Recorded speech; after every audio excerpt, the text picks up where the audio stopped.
Nigeria's northeast is still reeling from terrorist activities. The landscape is dotted with the destruction, and the tents holding hundreds of thousands of displaced persons are a testimony to the people's suffering. They are the victims of the 11 years war. It is not just the community members, but also members of the armed forces who have had to pay the supreme price.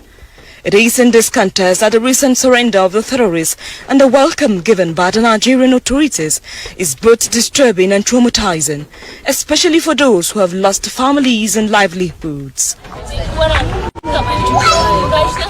This Durumi IDP camp in the FCT holds persons displaced from the northeast by the Boko Haram terrorists. Recounting their experience still evokes anger and heightened emotions. This middle-aged woman, simply called Auntie, was forced to flee her village in Goza, Borno State, after Boko Haram killed and attacked her community. Goza is where the terrorists first hoisted their flag and declared a caliphate. She would not agree to talk on camera, but she tells us Boko Haram destroyed her family, and for her, going back is not an option.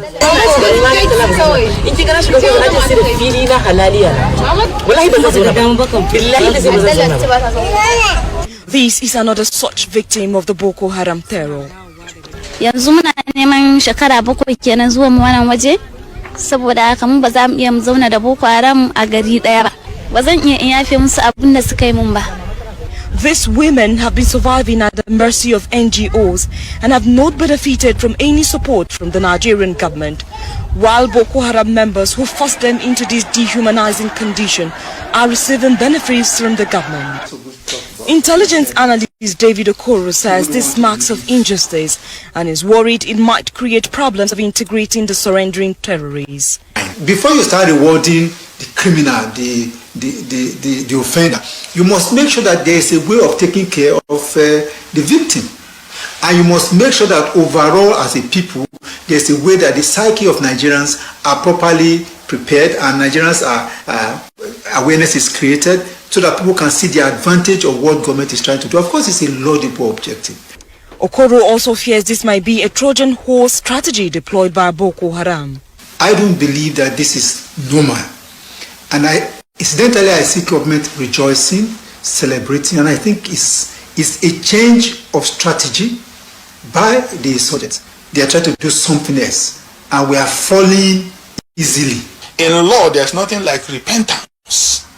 There's nothing like that. There is legal justice.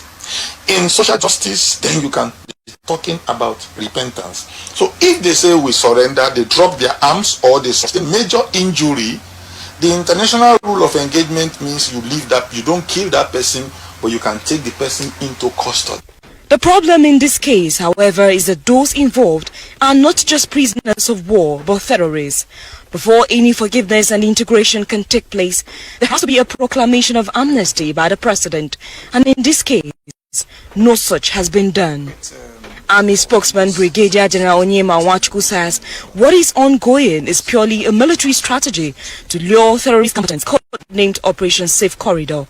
The program seeks to have Boko Haram defectors reintegrate into the society. When a combatant lays down his arms, surrenders to you, he's no longer a target of combat. So he's taken into custody, okay? He's documented, okay?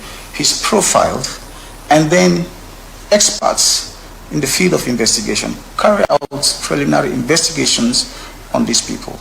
You know, the findings, the outcomes of those investigations, of course, are channeled to those who are supposed to do some of the things about, carry out further action about the insurgents, the surrendered insurgents. For many, however, this is tantamount to rewarding terrorists, while the victims who lost their family members, properties and livelihoods are left without any form of support. The Borno State Governor had earlier stressed that dealing with the situation requires diverse stakeholders to come together and critically review the pros and cons and the implications of the surrender for the peace of the state. For now, the surrender of the so-called repentant terrorists remains as dicey security-wise as it is delicate. Ihotu Odo, AIT News Abuja.